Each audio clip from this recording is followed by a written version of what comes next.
Oh boy. Yeah, buddy. We got some stuff happening today. Okay. Hi. It's me, it's Christopher, and beside me I have Corbin. So yesterday on my stream, and if you look in the live videos, you'll see the previous video. So what I talked about yesterday was Wally Wood's 22 panels that always work. Okay? And we're going to continue on with that a little bit today with a subtle twist. Subtle twist. And yeah. So today's page I drew with this. A single pencil. Single tear. So yeah, just a B pencil. And I drew today's page in that. And scanned it, converted to black line art, and then colored it digitally. So today's page was a suggestion from Jim L. And it was, that's why we don't invite Tony Danza to our barbecues. So how do I do that without really upsetting Tony Danza's family? Who cares? Who cares? When am I going to meet Tony Danza? Who cares? So, yeah. But at the same time, I'm not ungracious. So, in my hypothesis, this character Tony, he's trying to convince people that, you know, boiling meat is better than a barbecue. And barbecue people are very clearly about barbecuing the meat, not about boiling it. So that's the yoke, folks.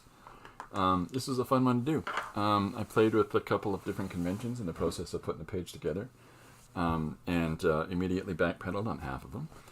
But like initially, I had bleed outs on half of the panels, so that the clouds or the smoke in all these different panels extended out outside the border just one more, like 2 more millimeters. Okay. And so it tried to expand that, but I realized entirely superfluous. This is unnecessary, so I removed it. But here's today's page. Yesterday was a fun one as well. So thank you, Tim, for your suggestion yesterday. Thank you, Jim, for your suggestion today. Is there anybody named Kim or Wim or Lim that could suggest one for today? I don't know. I'm not allowed out much. So. All right, here's our suggestion. So I've got in front of me. So what this is a magic book that I've been putting together of all of these things that I've been talking about during the stream. And these are all of the notes that I'm making along the way. So you'll see some of these things that, you know, you've heard me talking about during live broadcasts, and then there's other things to just sort of build on that. I'll come back to this in a second. Like I talked about the elements of design. I talked about line to shape, 3D form. But then I also did a note on form. Line to 2D to 3D form. So just notes on value, extra little things. So and then of course culminating with this project at the end of last week, of taking elements and taking principles and crossing them over and seeing if we have an understanding of how line works with contrast, how we have an understanding of how line works with rhythm, etc. And so that was good fun. But today, sensation seekers, we're going to go back to Wally Wood. Now, I gave a little bit of detail on who Wally Wood was as a creator yesterday, and I talked a bit about how Larry Hammock collected up all of these panels while he was working in Wally Wood's studio and made a sampler page of these 22 panels that Wally thinks always work, which is actually 24 panels. We'll get into that. And when he left Wally's studio, he got hired as an editor at Marvel, and he started handing this out to new artists as a sort of inspiration, and at the same time guides, you know, a little guide for utilize some of these approaches to your storytelling. I went through Wally's book yesterday, one of my books on Wally Wood, and it was Wally's EC comics stories that were collected, And we found tons of examples of where he actually utilizes these. And then I closed out the stream by looking at a contemporary artist, Stuart Immonen, and how he applies these different things as well, but with a more contemporary twist and application to it. So this influence is felt in the industry. Like it's you know, it's not to say that he did it first or he's the one that, you know, I'm not saying that. I'm just saying that this coalescence of these points, you know, have stuck around. So one of the things I thought I'd do today, and we'll see, or I can just jump over to a one page. It's up to people that are in the stream. If those of you that are in the chat would rather just do a page, we can do a page. But I started looking at different ways that I'll interpret stuff. And I got sort of carried away with that first one. So this is the first one. Big head. The entire focus is on the emotion of the characters. No backgrounds. Okay? So I just started playing with that. I started playing with, you know, snide look, fear, bad guy, and sullen, you know. So the first thing that I wanted to do out the gate was, how would I apply these in storytelling? And utilizing some of the approaches that I take to things. Because I like to break panel a lot. I use different mediums, so why not do that while I'm exploring these different panel ideas, and you know, just different ways of coming at a page and coming at a panel. And this is where I referred to, hi baby, my other cats come in the studio. This is a project that I did earlier where I used all the black and white mark making mediums that I kick around in the studio. And I started exploring how many different ways can I draw a person's eye. And I got wholly carried away with this. So every different sort of thing that I insert into the mix, I'll put down here. It's called it's a texture project, right? And it says, let's just draw an eye in black and white and gray, and a little bit of blue also. So that's what this is.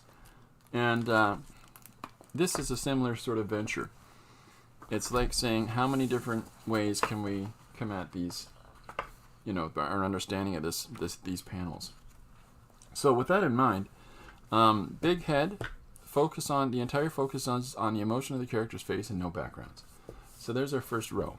And the things that I'm using for this are, I've got simple pen for some of the line art for this guy.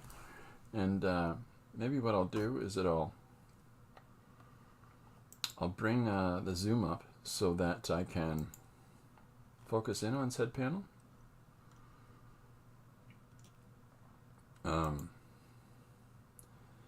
Yeah, I got a message yesterday. Somebody, oh hi Linda, I'm so sorry I missed that. I got a message yesterday. Somebody wondering why I'm not around in mornings.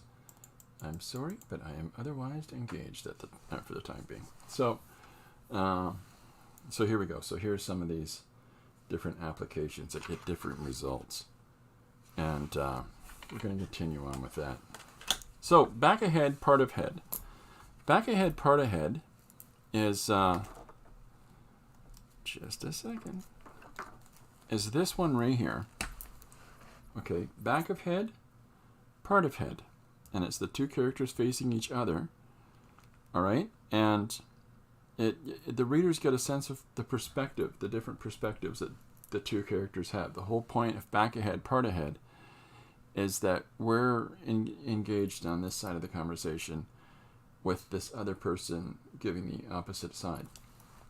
And it might not necessarily mean that we're listening to what said character has to say, but so what I drew here, really lightly in pencil, is the same breakdown that Wally Wood used, okay? And because I realized that I should have done that in one of the four panels that I did for big head, right? Okay, so back ahead, part ahead, readers get a sense of both characters' perspectives. So there's our first one. Now, I want to play with a couple of different conventions here. Another, looking for some pairs. There we go. So another way that I'll approach it is that I'll come at it from behind the principal character. So I'll have our character in the foreground. Okay, so he's here. This is why I zoomed in so that you could see this. So he's here in the foreground. All right, those are some ears. And he's talking to the person that's behind him. Now, this is to say that it works the same way. Back ahead, you know, and then part ahead would put this person over to here so that we can fit in more. And it also drives the viewer's eye into the next panel because we're looking for that face. So if that face goes right up to the edge of the frame, then it's going to pull us over to the side. So that's the reason side of head. Okay? So if I have, so let's go back to the first panel. Back ahead, side ahead. So if I put in our first character, so I'm just using a ballpoint pen for the moment. And if there's any, you know, devices that people, or any mark-making tools that people are like, use this one, dance monkey, then I'll endeavor to do so. So here's our side of head character. And so just drawing an expression on her face,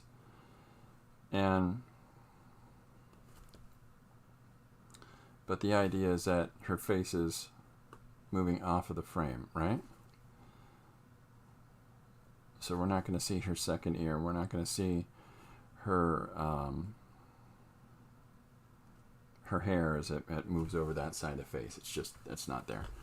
So if I've got her in here,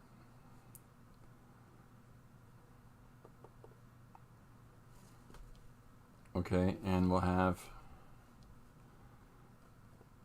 one of the things I really got to get zoned in on is costuming. And what I mean by that is I tend to not think in the immediate about outfits, superhero gear or anything like that. I just don't. So I tend to draw a lot of people like they're just wearing t-shirts or jackets, which works for the sort of storytelling that I do, but I might want to shake it up just a little bit more. I've been practicing that a little bit in one of my sketchbooks that unfortunately is not in my studio right now, where I'm just drawing different people in different body types in different clothes and just trying to force myself to build up on that, to develop that a little bit more. So instead of the side of face as we get normally, I'm going to draw another character's hair. Just to shake it up a little bit and see what that does for our story. Always just doing the side of man's face, nose sticking out, chin sticking out, gets a little boring. So there's their shoulder, and I'm putting in some of these textures for the hair, but then I'm going to shadow out the background here in just a moment. It's back of head, right? So there's our first approach to this, using just the ballpoint. And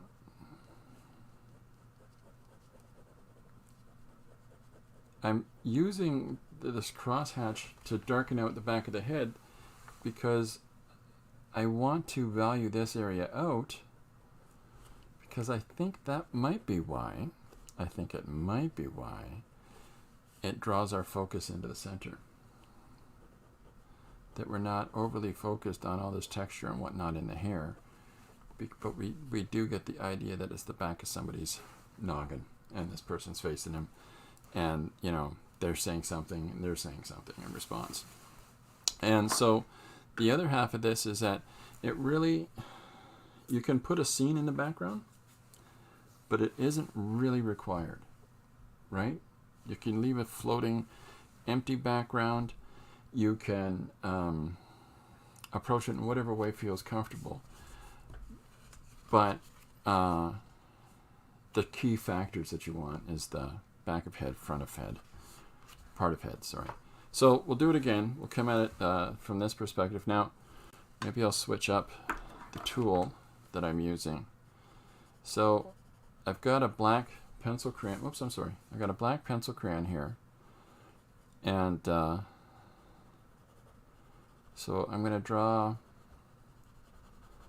our next character, and I'm just trying to sort of think of things on the fly here. So hopefully it's not going to be reiterative, you know? Like I don't want to just keep drawing the same images. I find it switching, for me, switching the medium helps that I'm working with. So let's give this person a jacket. And just because, why not make it a little bit interesting with some textures. So we've got them here in the foreground, and the person that they're talking to is going to be facing them. So I'm going to push the shadows a lot in the foreground area, so that we've got these solid blacks, back of the head, into the hair, into the clothing. Jim says, I'd like to order the 5-piece McNugget meal. Hello? Are you there? Should I drive through? That'll be $26.52, sir. American, which is like $100 Canadian. $100,000. Numbers are hard. So here's our guy in the foreground. Jim, I put your page up today about that's why we don't invite Tony Danza to our barbecues. So there's our guy, and so we've got the other person, part of head facing them. Now, I want to try something a little bit different. So what I'm going to do is have, I'm going to hold on to that for a future panel. Sorry, I'm thinking out loud, aren't I? Now Linda says, hiya, Jim. So if this is our other character, all right, I'm going to really force shadows. So here's our other character, looking at them.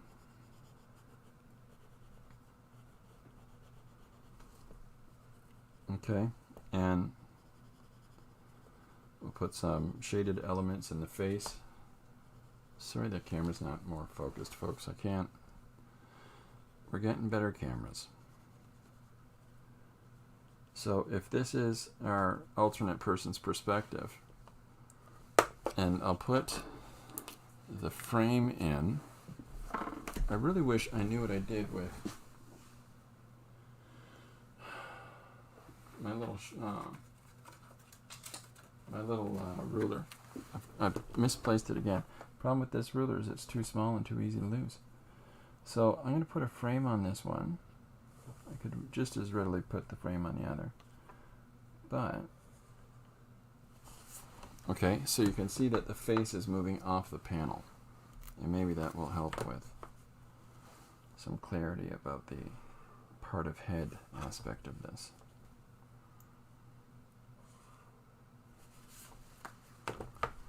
Well, they got part of his head, huh? What? Okay, so now if I've got these two characters here facing one another,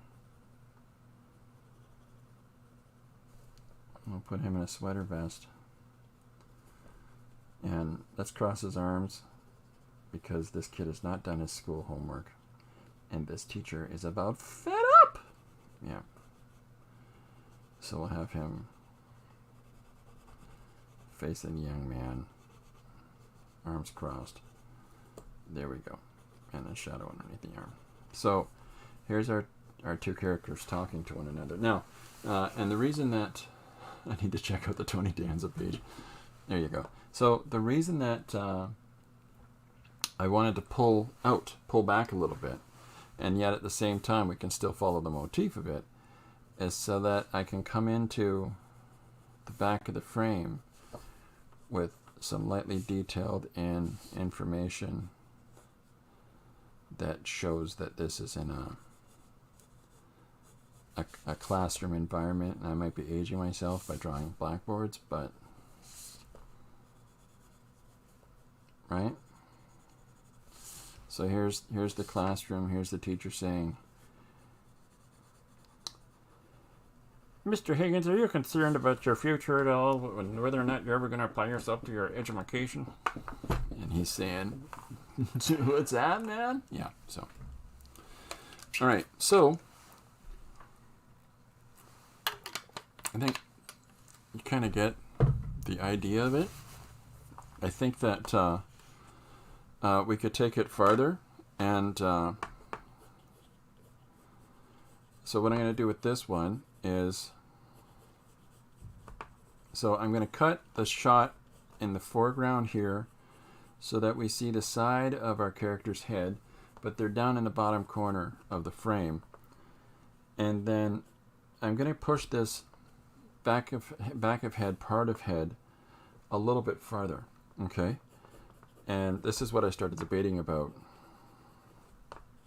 with the previous panel.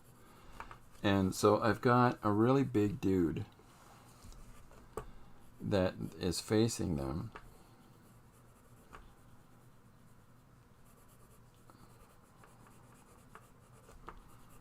In the frame. And so, well, it's enhancing it a little bit more so it's not just about their heads. What I'm trying to get across, what I'm trying to convey here, is the sense of perspective difference between the two. So this person's going to have this feeling of the imposition of the other character, and then we can enhance that by showing some of the physique of the other character, and to just try to carry across that imposing threat part, right? And we'll give this one some crazy hair as well. So I'm just lightly roughing that in with the pencil. You know what I'm going to do as well? I'm going to do this just to give a little bit of what in the world to the panel. So if this is, I'm going to draw the character in the foreground first. Yes, Corbin? Corbin has to ask permission to sit down beside me for... I've never stated this needs to be the case, but he always just does. It's really random. Now I put a piece of tape at the corner of my desk and I hung it off there. And whenever Corbin is looking bored... You gonna put up with this? I shake the tape and he's gonna deal with that tape now. So the things we do to keep the little ones amused, huh? Alright, so I'm drawing some details in for this character's hair. And we're going to put the back of the ear in here.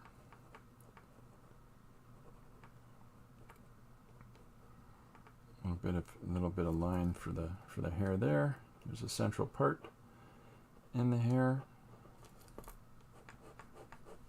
And this will be blacked out in a moment, so I'm just gonna leave that as is, as wrote for the moment, and now I'm going to come in. So I'm just using a Studio gel pen. It's a 0.5 millimeter that I'm using right now. I'm doubling up the line on the outside of our figure here, and just playing with line weight a little bit with the marks that we put down. So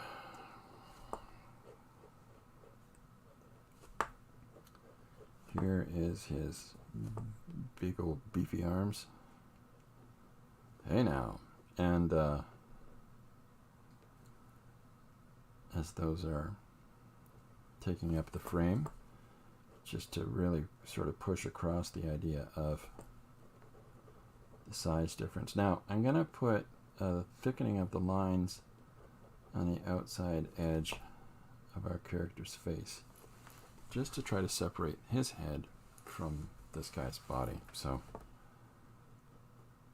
yes, Corbin, what? He's doing his tapping. Did you know that I'm a cat? I'm sitting beside you. Yep. And then we'll give this person some little details in their hair as well. And then draw some of the elements of their face.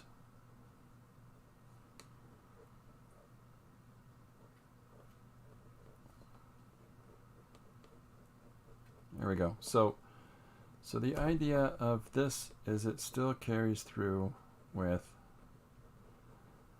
back of head, side of head, part of head, right? It's just, I'm really playing on the frame a little bit, like I'm playing on the information that I'm fitting inside. So the entirety of this character isn't in here. There's enough that you can recognize some face, but it cuts off at this point. So it's not even just the side of the head as much as it's the side of all of them.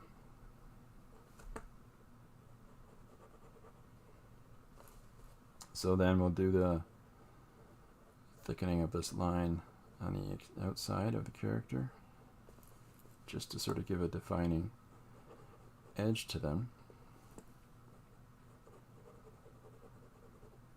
I'm going to add the shadow back into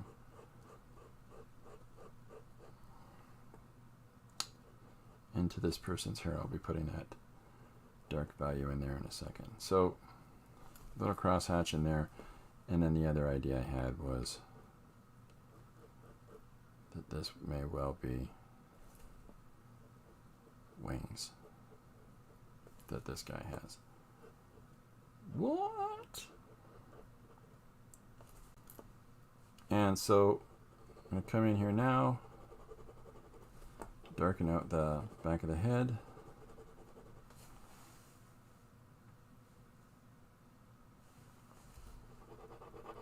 I often, when I'm doing streams, there's a part of me that gets too caught up in my head. And so what I have found helps me is to, Lori bought me these headphones that are, you know, largely invisible unless you're gawking at my ears. And I can really quietly play some music in my head. So that keeps my HD ruminations at bay. So there we go. So I've putting a shadow in the background. Ideally what I'm doing is that I'm drawing the focus from this person to this person right here. Don't worry about what's going on over there. Just there you go. Okay, so there's back of head, part of head once again. So, and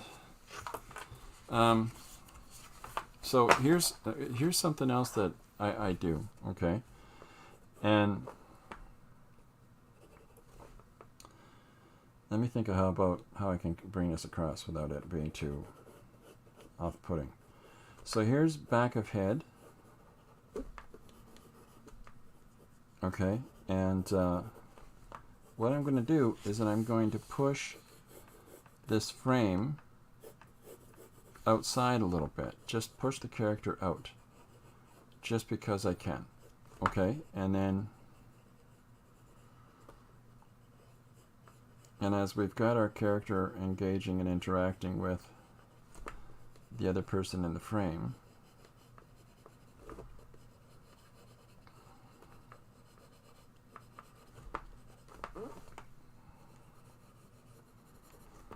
this way it just gives a little something interesting, a little interesting characteristic to it. So if this is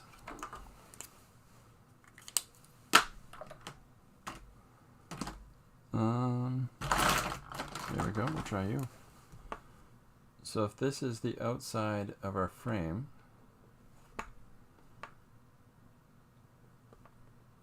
so this is a Fudenosuke pen that I'm using now, and his head pokes, there's no real reasoning behind it. It just makes for a little bit more interesting composition.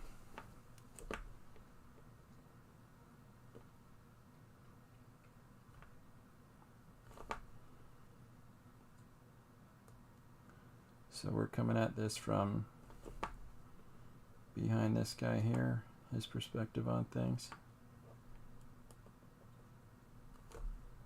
Giving him a crazy outfit.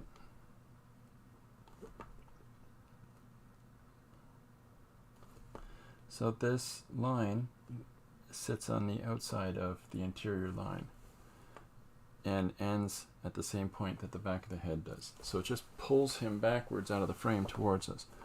Just gives a little more something to focus on.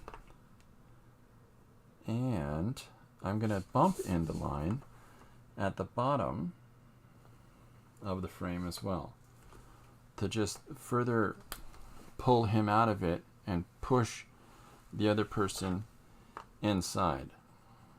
And then we'll have the person inside, let's put their hands up over their head as they're in response to whatever outlandish thing our character in the foreground has said.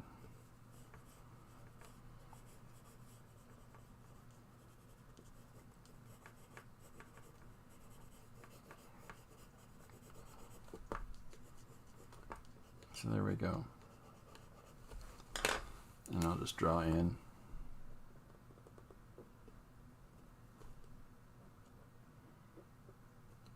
this person's expression.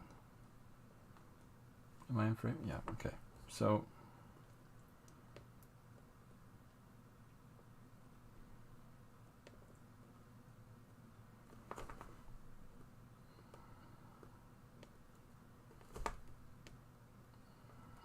while we're giving an opportunity for expression from the person who's more fully, physically in the frame, what I'm really trying to get is the relationship between the two of them and how this person's responding to something said by the one that's in frame. So I'll box this in. And then I'll box in this line. So it's a different panel shape, and yet at the same time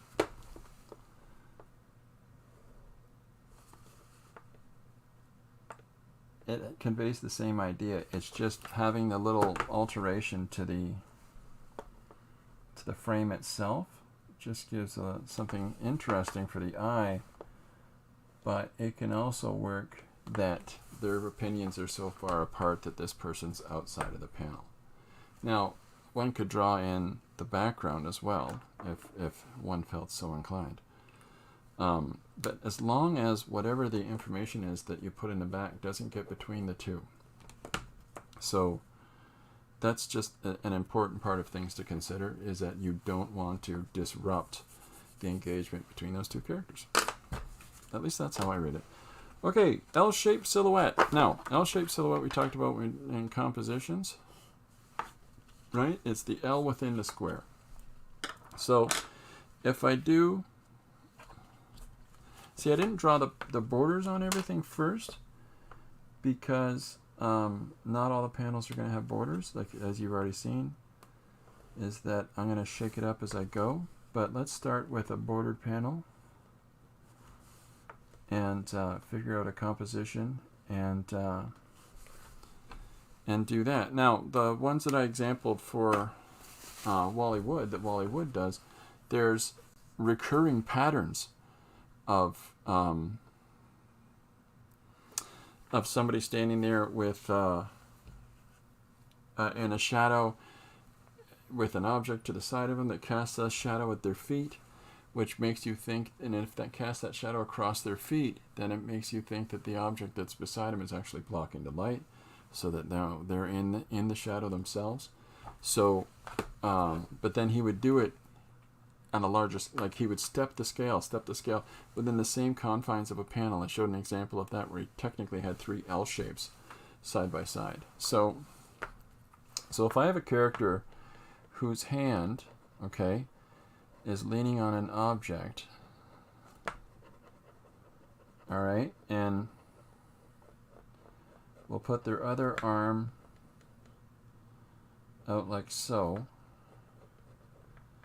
and we'll rest their gun on the hip with their pistolero there.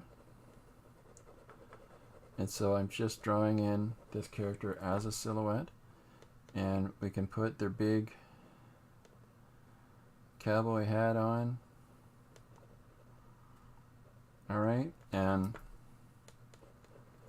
then we're going to draw their legs as they're standing there looking off into the horizon line. All right.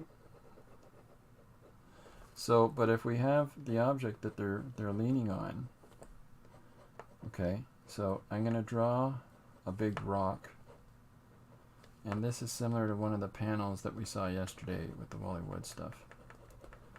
So he's leaning on this big rock and it looks over a valley.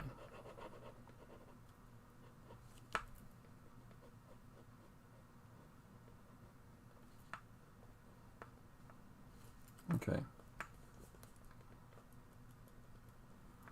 So I'll just put in some little marks and textures and things on here. And then I'm going to apply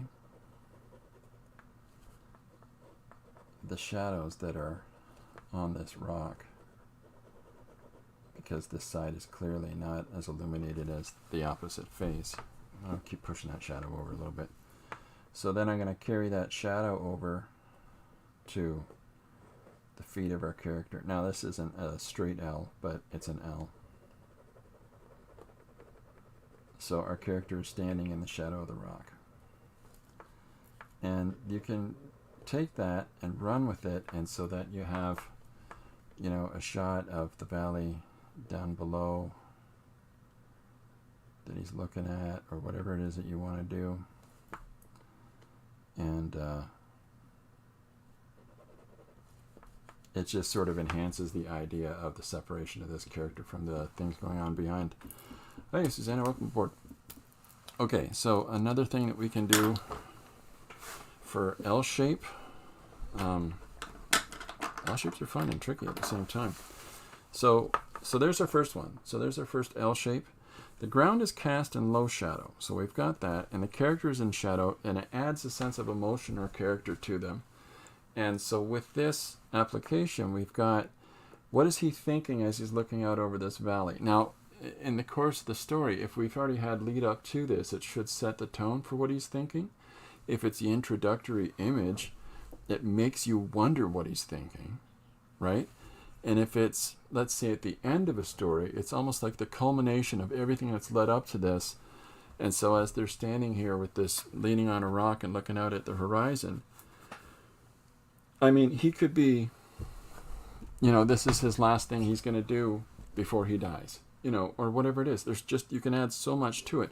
But the conveyance of emotion or character can be very different depending on where you apply it within a story. So I kind of like this because it's just this sense of drama to be drama. So I was thinking about this as well. Okay, so here's a tree. Okay, and this sort of follows suit to what we're talking about. So here's the tree, and down at the base of the tree, we've got somebody who's sitting at the very base of it in the shadow. Okay? but it still works as an L-shaped silhouette, you know. And even though that this character isn't going to be in such a large scope of a background. So I know what I'll do. Let's do this in a watercolor. Let's just use gray tone. So if I break down our tree,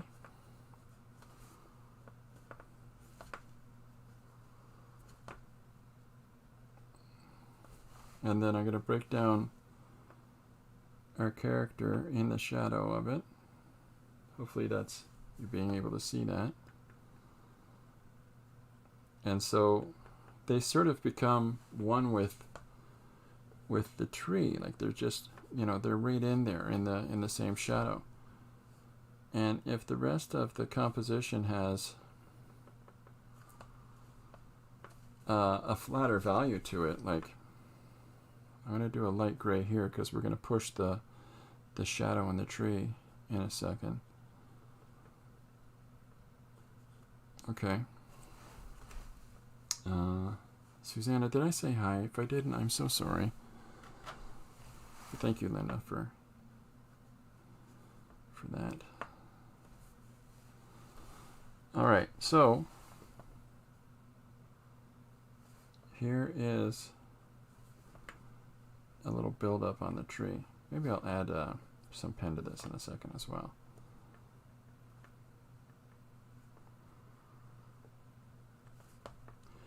And so with our young person who's sitting here in the foreground, sitting at the base of this tree in the silhouette, hands resting on the knees, it's an L shape. It's an L-shaped silhouette. The ground is casting this low shadow. Okay, so there's this low shadow cast at the base of the tree. The character is within that shadow to add an emotional sense of our character. So I'll put, I'm going to put a frame around this to just sort of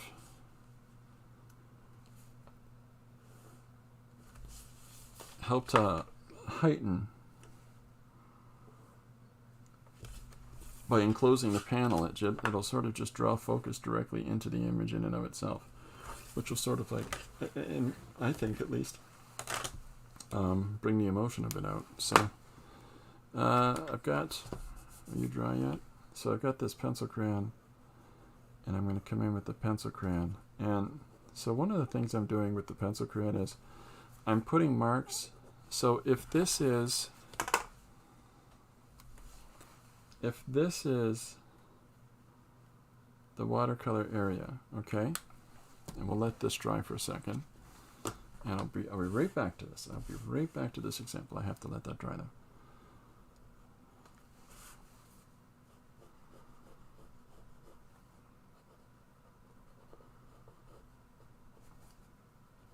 So what I want to do is give kind of an ethereal quality, just a little bit of one there.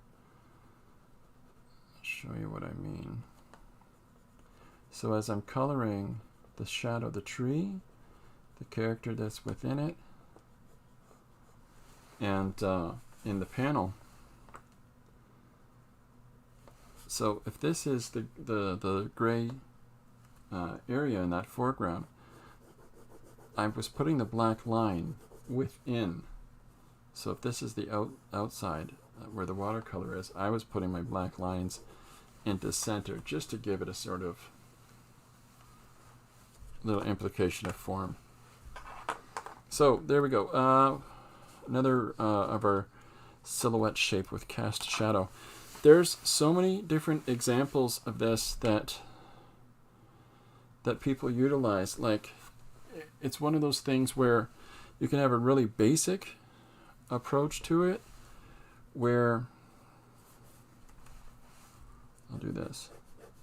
If this is a rocket that's ready to blast off to go to outer space, okay, and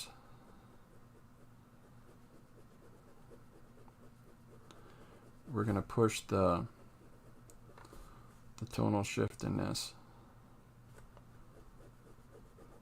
so that it just starts at the outside, it just starts to become form.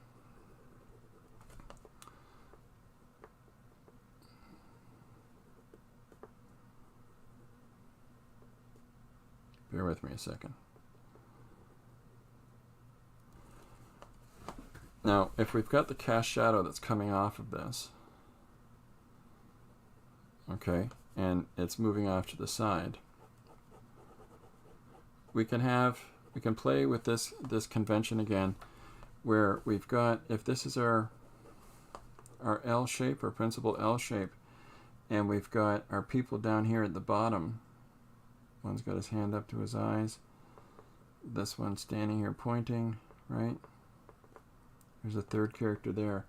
We're still fitting that characters within the shadow of the object, but with the rocket ship, it's more like a, you know, we're going to get up into this thing. It's going to take us to another planet. Like the characters can just be.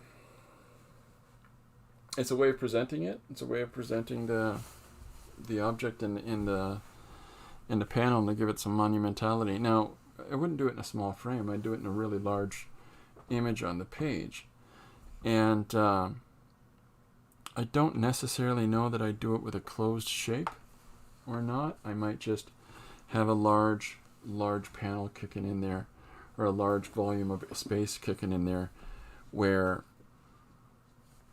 this object, you know, overlaps into something else, or you can have some of the little like a montage of images that are in and around it that are, you know, what the idealism of where we're going to go, or who the crew of the ship are, and their faces as they're looking up at it, and sort of embedded in that. But you know, it's one more method of just sort of, I'm trying to pull out the viewpoint, and pull out the viewpoint, and pull out the viewpoint, like. So a really good one of L shape with a cast shadow that I saw in a story recently that personally I really, really liked. Give me a sec. Well, so what else have I got here that I can use? We'll try an ink dry brush. Okay, so if this is a good pile of examples of this is Frank Frazetta would use images where somebody's on a promontory looking down, and they're, you know, the character, the body language, because Frank Frazetta was absolutely phenomenal at body language, but the body language says so much to us about what this character, you know, what they're about. Is this a good person or a bad person? Is this are they full of energy or tired? Are they whatever it might be, right?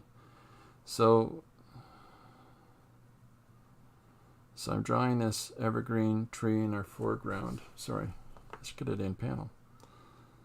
And here's the stump for it. We're going to put it on a hill. Okay. There's a rock here, whatever. And then at the base of our tree is where, in that cast shadow, we've got the bad man standing.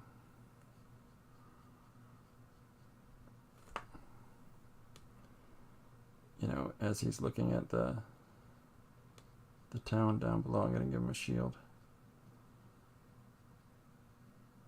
And in this arm,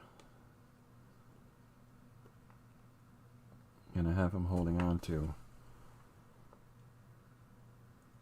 a big old spear. You know, and so it's still an L. This is still an L-shaped silhouette. It's just we've put angle into it. We've tried to shake it up a little bit, make it a little bit different. I'm going to use a different mark making tool for the valley below. And down here in the valley, there's your little log cabin. A little smoke coming out of the roof.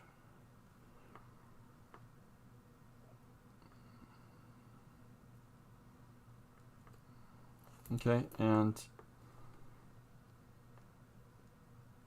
some mountain shapes in the background, just sort of enclosing the valley. So that really pushes the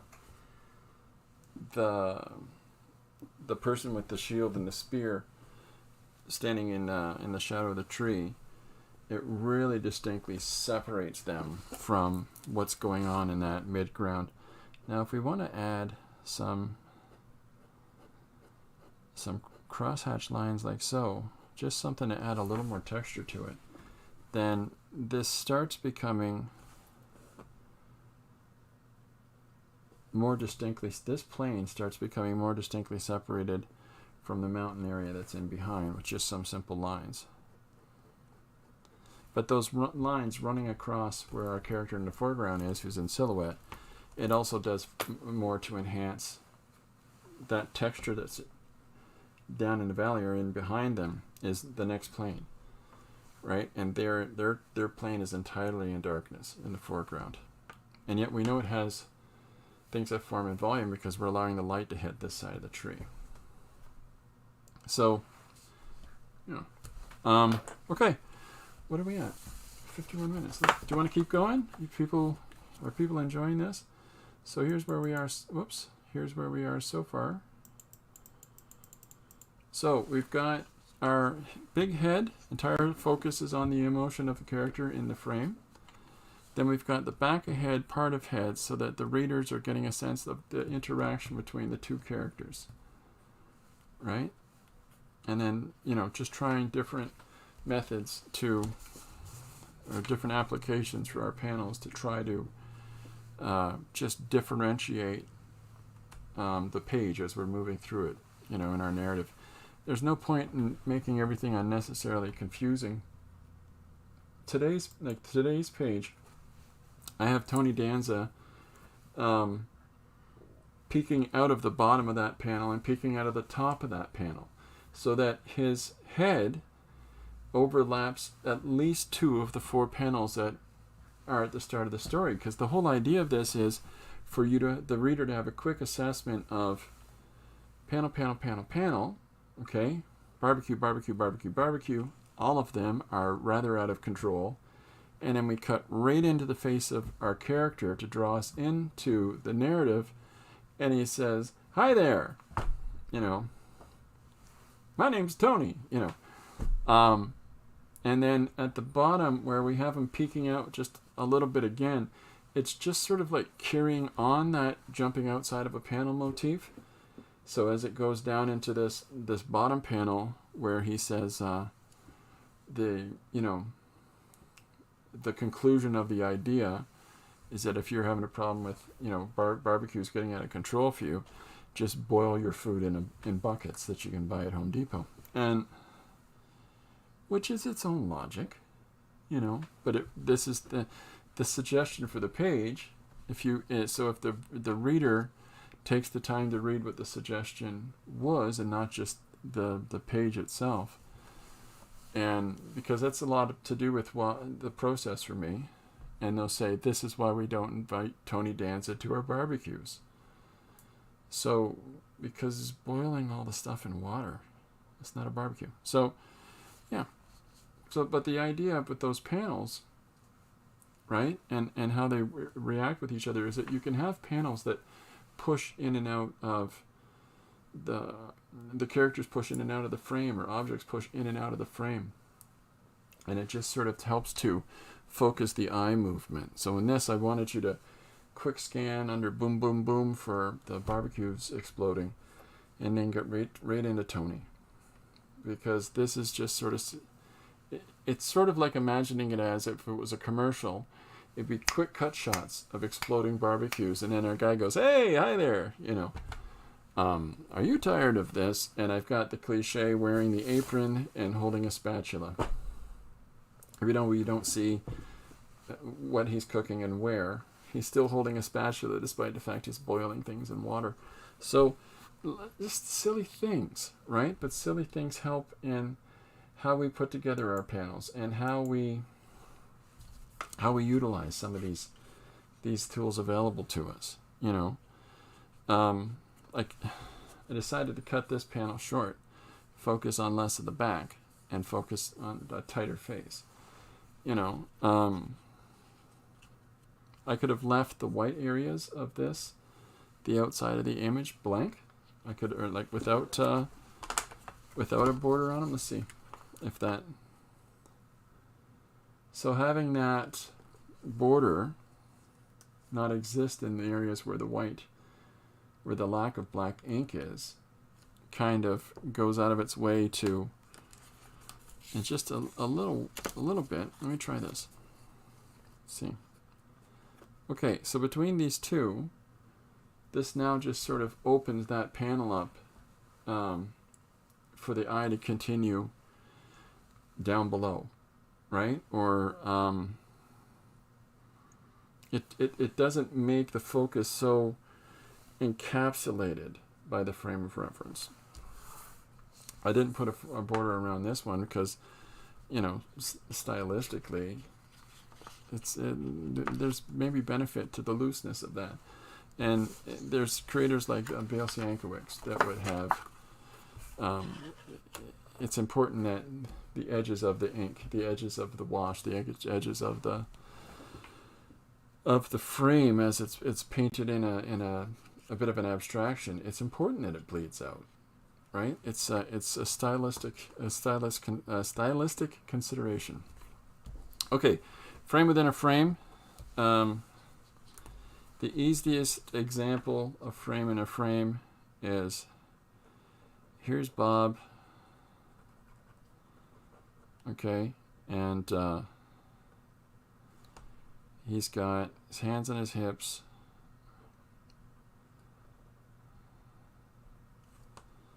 and we'll see a bit of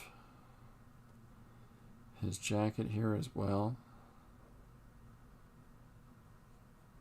on the inseam of his arm. So we'll just continue on in the silhouette part. But frame within a frame, I'm trying to identifiably separate our character, like give him a light source and separate his body a little bit, make it a little interesting. But at the same time, what I'm doing is that I'm trying to, as interesting as he might look, I'm shadowing him out because I'm trying to draw your attention to what he's looking at outside. Susanna says, you explain this very well and draw even better. Oh, well, I appreciate that. I hope it helps. I hope that anybody has an interest in pursuing storytelling and using some of these different methods. I hope this is of service to you. So frame within a frame, okay, is, so we've got Bob, bear with me for a second, and we've got, and we're going to go back and do characters talking to each other.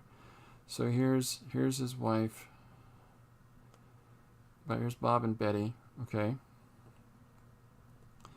A little bit of shadow on Betty's face because where the light source is.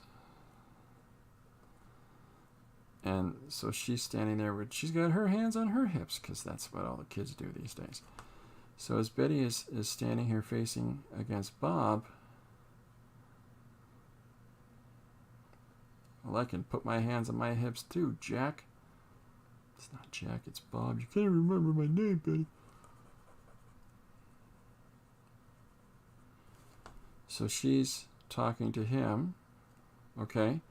Now, a challenge with frame within a frame and how you approach it, I could have sat down and drawn in all the squares first for the frame, but I'm gonna do something that's a little bit cheaty, but so I'm gonna put some shapes in the room that they're in. Just to sort of draw the attention to what's going on in the environment that they're standing within. I don't know, I'm just coming up with a living room on the fly. Bear with me. This is a pathetic attempt at the stairs going up. Okay, and all right, so here's the inside of the house. Okay, and with the inside of the house, put that, there's the wall down there. Okay, so with the inside of the house, what pen am I using? Miranda, hi Miranda, welcome aboard. This is a Fudenosuke, F-U-D-E-N-O-S-U-K-E. It's by Tombow. In my opinion, this is the best inking pen that I've ever had. There's two versions, okay? This is the soft tip, the black one, and this is a hard tip, which is the blue one. And you can buy them in 2 packs. In Canada, they cost $10, which means in States they're a nickel. So, okay, so here is our 2 characters, okay? Chatting it up in their frame. And I'm going to let this sit for a second, okay? And then, using the wrong one, I'm going to try something. This is a white Fudenosuke pen, and I haven't used this very much. Miranda says, I love Tombow. So there's a number of different, like this is a Tombow as well. Okay, and so you can see the size difference between the Fudenosuke Tombow and then the water-based brush and pen combo. So, okay, so what I'm going to do is I'm going to run white lines across our composition. See if this works for us. See, so the Tombow takes a second to come in clearly. It's almost like it has to. It's not thick enough. Let's just use a jelly roll. Okay. So I'm going over. I'm frustrating myself here, folks. Okay. So if I cut across the image with white lines and I draw in the frame of the window, the blinds, whatever it might be, the ink is not being agreeable, everybody. So the idea is for it to show that we're looking through a window pane. You could also, well, especially with these pens, it would be more beneficial for you to just simply draw the information within.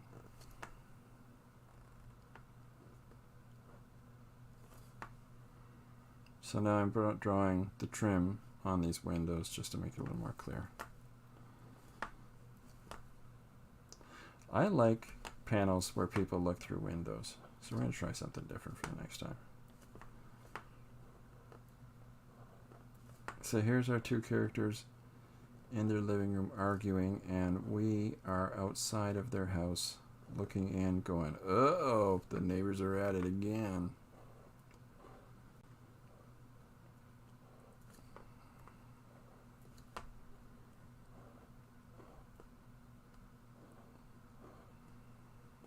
There we go. So now we're looking through a frame. Let me zoom in with the other camera. I'm sorry, I've pulled back out again.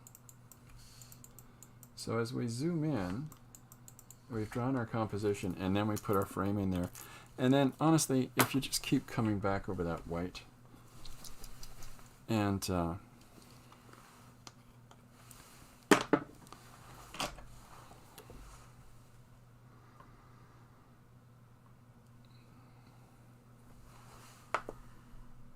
make it a little more clear. There's a better white.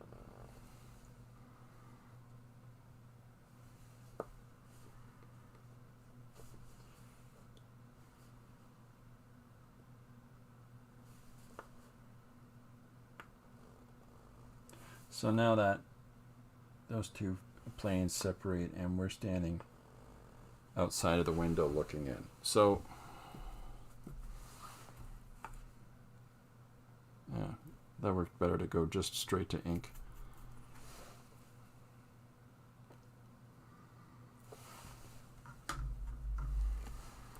There, just cleaning my brush.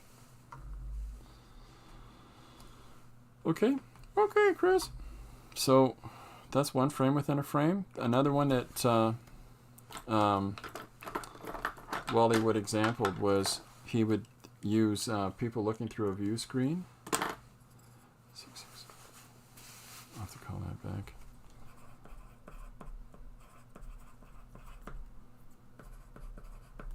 Okay. There. So another one he would do is that he'd have some characters. So let's put this fella sitting in his chair, and we'll have his buddy Bob in a chair beside him. There's the front of Bob's face, and then we'll have Bill looking over at Bob. Okay, and behind them is a view screen. So as they're sitting here in their spaceship, I'll go over this link. It's not showing up very easily, is it? So on the other side of it, you've got, characters doing whatever characters are doing. Crazy dances? I don't know.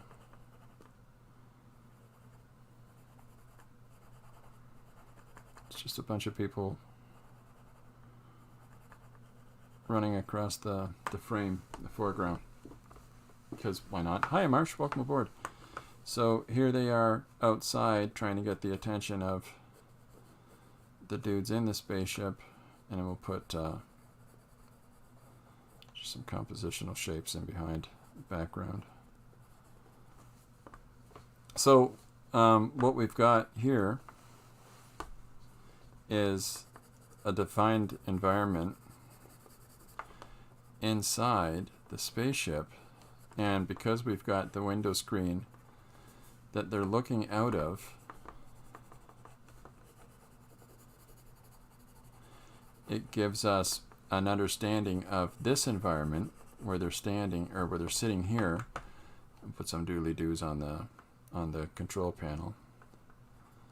Buttons, lots of buttons. So, and then as they're looking through this view screen, as they're looking through this window on their spacecraft or their observation and whatnot, and they look outside, and here's these two people going woo woo woo and running around, and the one guy says, do we really have to take them on board? And the other guy says, we do.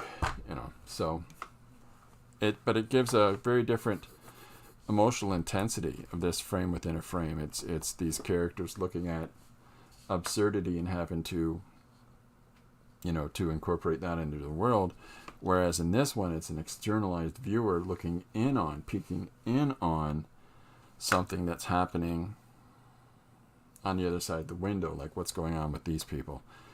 Is this a bad guy outside? Is this somebody snooping on what's happening with these people that in the house? Are we as the viewer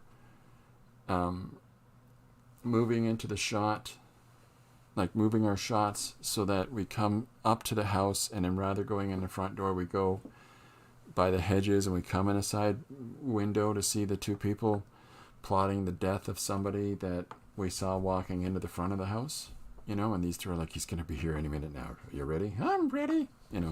So I'm going to do it. I'll get him. So that's frame within a frame. So, it's completely different approaches to it. Here's another one that I like, frame within a frame, and what it does for the story is that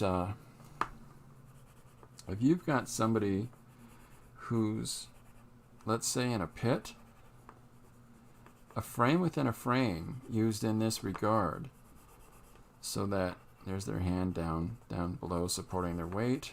Here's their body. Their one leg is out here. Their other leg goes out there. Okay, so here's our character within a pit. All right, a little bit of foreshortening. This hand's way too big compared to this hand.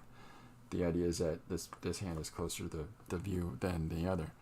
So if we draw the bars of the cage that they're in across the frame, okay, so that we put them like so, okay, and I'm going to fill these in, so just bear with me. So if we know that this person is in this pit and they're locked up and they're unhappy about it,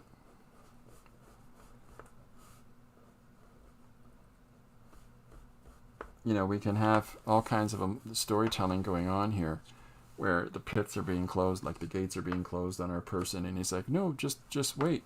You can have a creak sound effect over here, but then the character is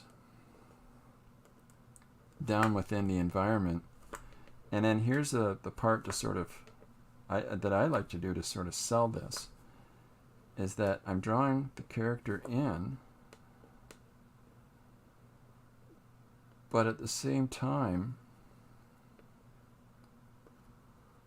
you know, and then there's their ear and their head. No, wait, I'm sorry. I'll stop eating all the cookies out of the jar. And but you can take a shadow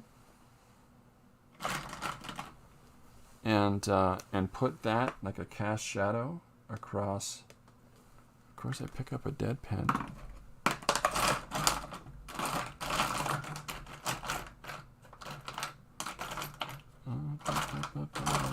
Oh, there, it's right in front of me. This is a gray Fudenosuke pen. And you can put that shadow into the environment and add some form, so that the character, you can have their cast shadow in behind them. Okay. And at the same time, you can continue this motif going through the room. It sort of tells us that there's more bars here, and you know, it's sort of adding an interesting element. Linda says, thank you for giving Christopher a thumbs up. That's very nice of you, Linda. So we're just going to continue some framing shapes here.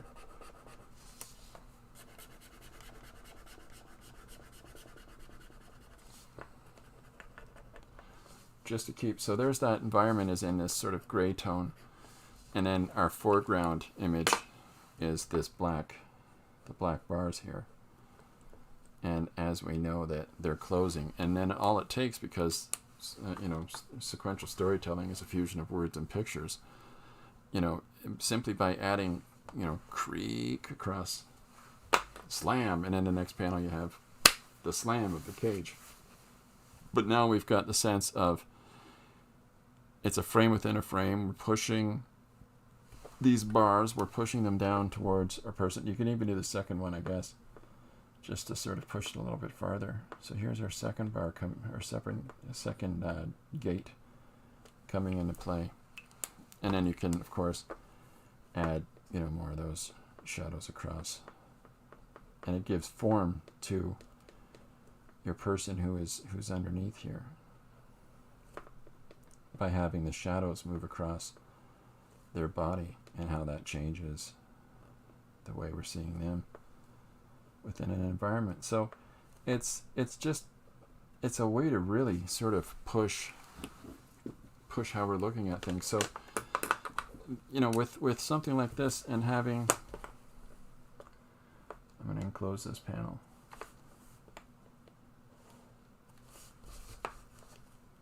Just because I think that enclosing it would help to further the sense of trapped.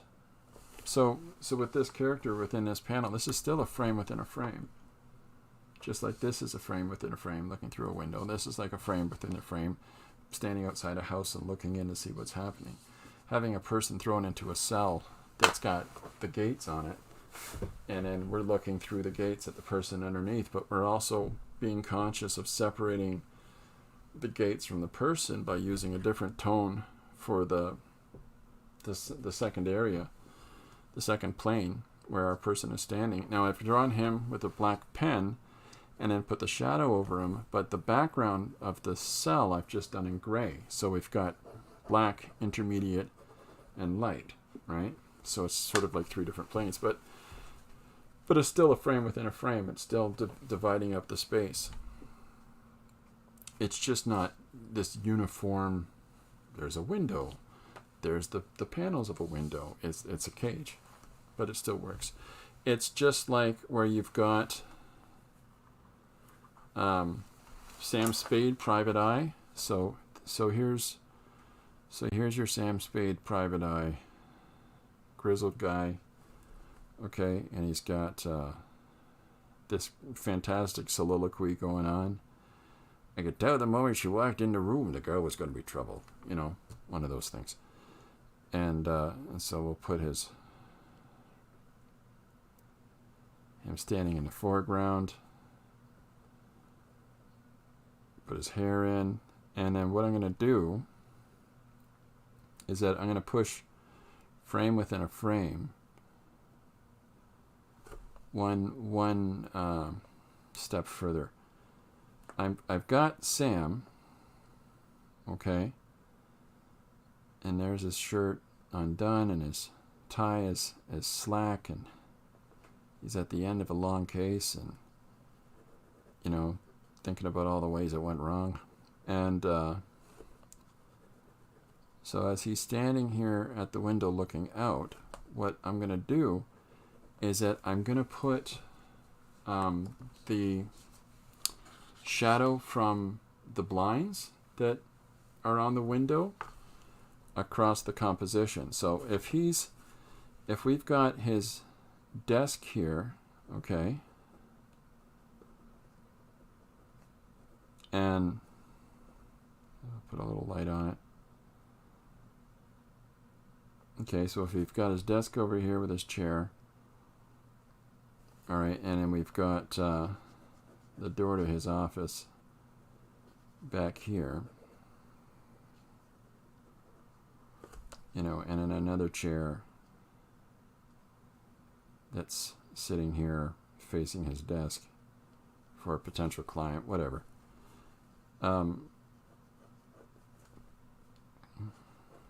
My scale there is completely bonkers. So, but none of this, you get the idea. None of this in the frame is making any sense to me, but so I'm gonna black out the roof. I'm gonna draw your focus right here to Sam by making this arrow point right at his head, and then everything else that you see is going to be related to how it's interpreted through the blinds. So if we know that we've got blinds going across, like this, then Sam's face is going to have, so think about the dimension of the character in the foreground. Think about the form of our character and how, you know, the light is going to cross his face as the blinds go. And this is pretty extreme, but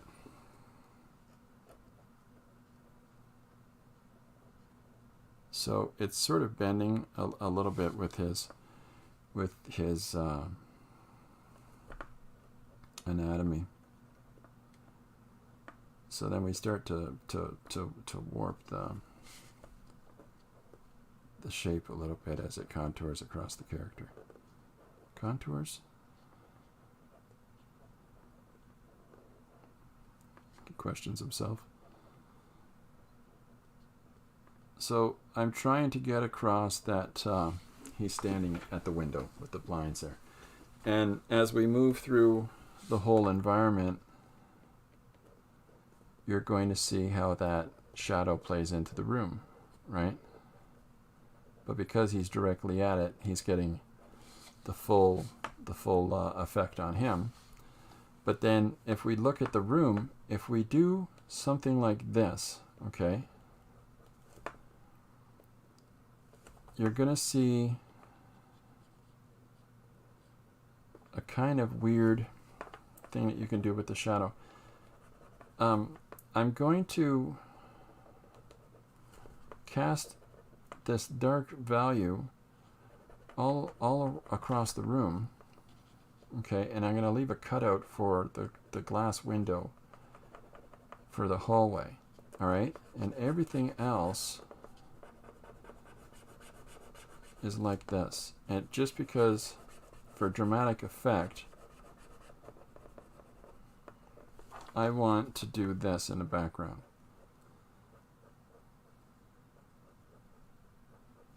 So if I've got the shadow bending around objects, here it is over the chair, because the chair will be closer into the light, and it goes up, and then we're going to get a bit of Sam's shadow in there.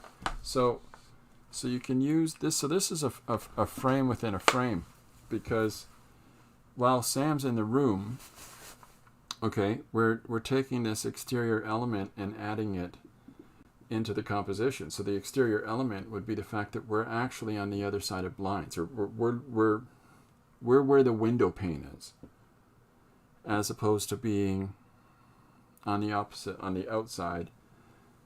I guess we're between the blinds, or we're looking as though the blinds materially aren't blocking our lens, but at the same time, the effect of them is carrying through into the room. So it's still a frame within a frame. Yeah. So that's the first 4 of the 22 that we've done today. And I'm going to zoom out. So I've done a number of different examples for each one. Big heads, focus on emotion of the characters, no backgrounds.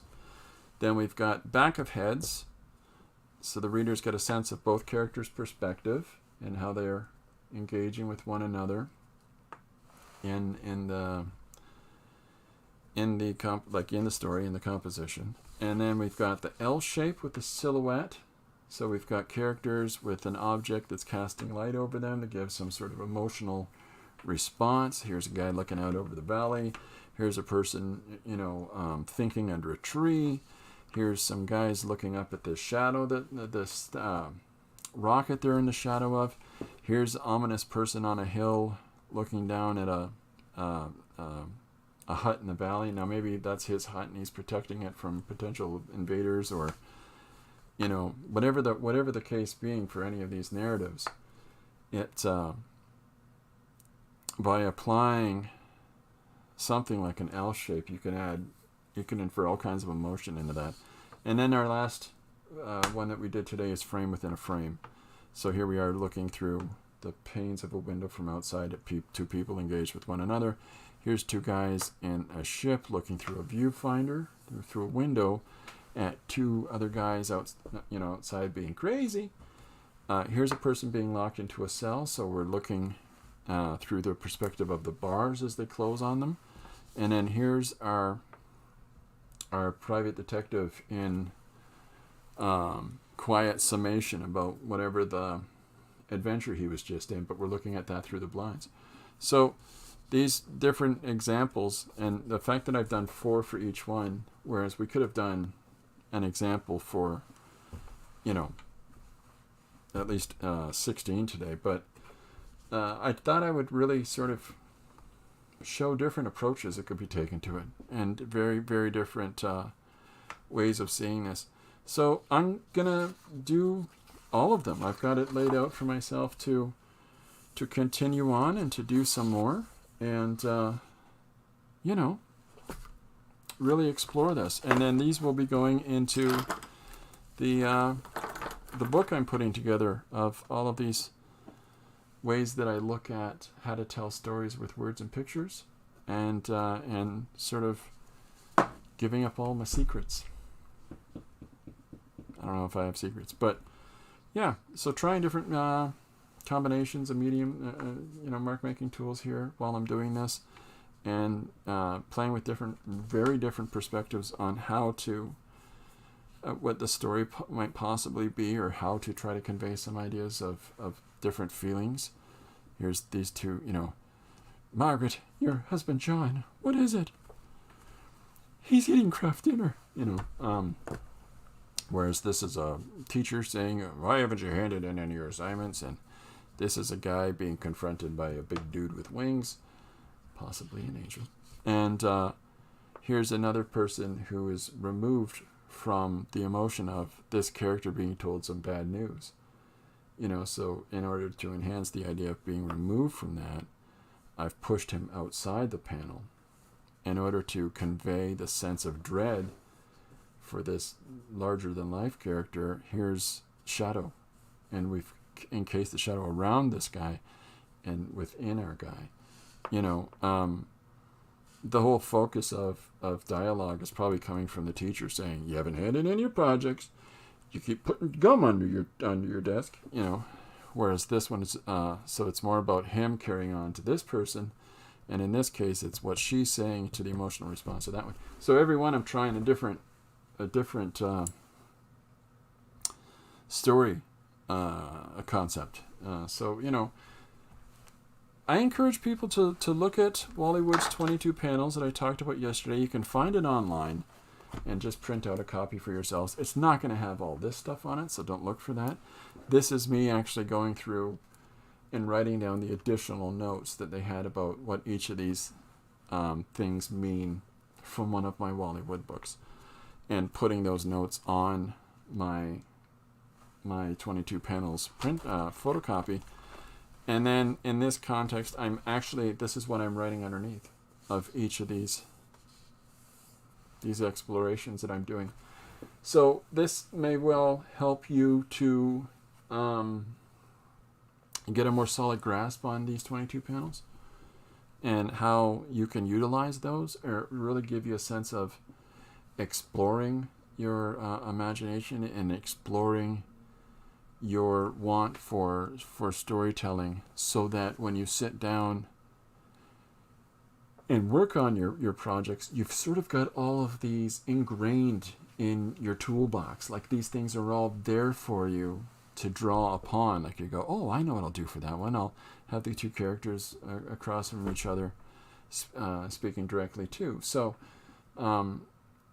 it may well help you if you're going to undertake a storytelling opportunity, whether it's comic or if it's storyboarding for a film or a television show or something that you're trying to convey some feeling and some idea, or if it's just a simple illustration of an idea. Well, how do I further my idea of the potential danger of this character, and how do I put that across in a panel? What tools or what mechanisms can I use to get that across? And this is where we can get the person outside the window. Ooh, you could even do a silhouette of the person outside looking in. Oh, yucky. Or the ominous person coming out of the shadows going, "Did you eat the last of the macaroni, Larry?"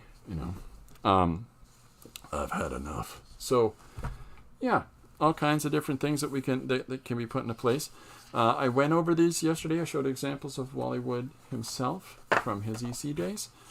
And so if you really want to see how the fella that is behind these 22 panels that always work, how he utilized those in his storytelling, then check out yesterday's stream, and you'll see that. I'll get all these done. I will put them in the book. We'll get all of this arranged together. And so I'm going to, get it together and start scanning and start putting these in into the Patreon. And it'll just be one tier, and that tier is just this. Just tutorial after tutorial after tutorial after tutorial. And just to help people out. So there we go, folks. Thanks very much, everybody, for coming. That's a great chart, says Linda. Thanks very much, Linda. I appreciate that. So I hope this helped. I know it's only the first 4 of the 22, but this is the kind of way that I would suggest you sit down and apply how you might interpret what some of these things might mean, and see how that enhances your creativity. So I will choose today's one-page story.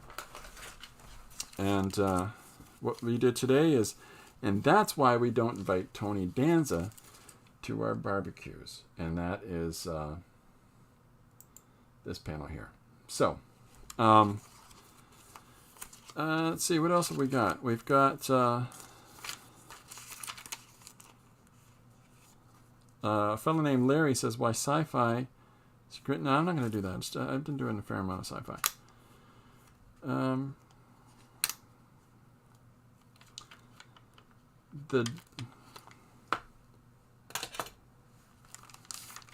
These are all franchises.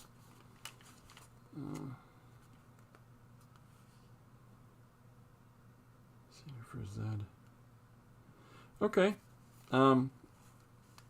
Xenu for 2 is a suggestion from Yolanda. I'm probably going to try to figure out what Xenu is, but ZENU for the number 2. That's today's suggestion from Yolanda or Devin Rex for Art. Go check out our channel. And okay, as usual, thank you very much for Linda, the moderator with the mostest, and her help here. And thank you everybody for coming by. I hope there were some things that we looked at today that helped to expand on at least these first 4 things of the 22 and give you an idea of a way to approach exploring that yourself. I will see you tomorrow at let's say 2 o'clock. It'll probably be 1 o'clock. Who are we kidding?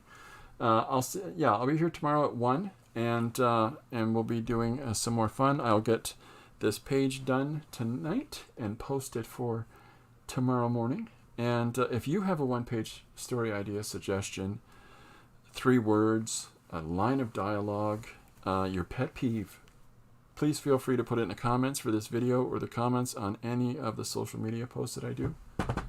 And I will write and draw a story based on that suggestion. We are now we're 660 in a row so far. And we're going for, so far we're 309 into this year, and we're going for the 356. Or 365, I'm sorry. Last year I hit 358, and then I got a cold. So this year we're going for 365 by December 31st. Okay, gang. That's it for me today. Thanks very much, everybody, for coming by. I'll see you tomorrow at 1 p.m. EST. Thanks, everyone. Bye for now. Go draw something.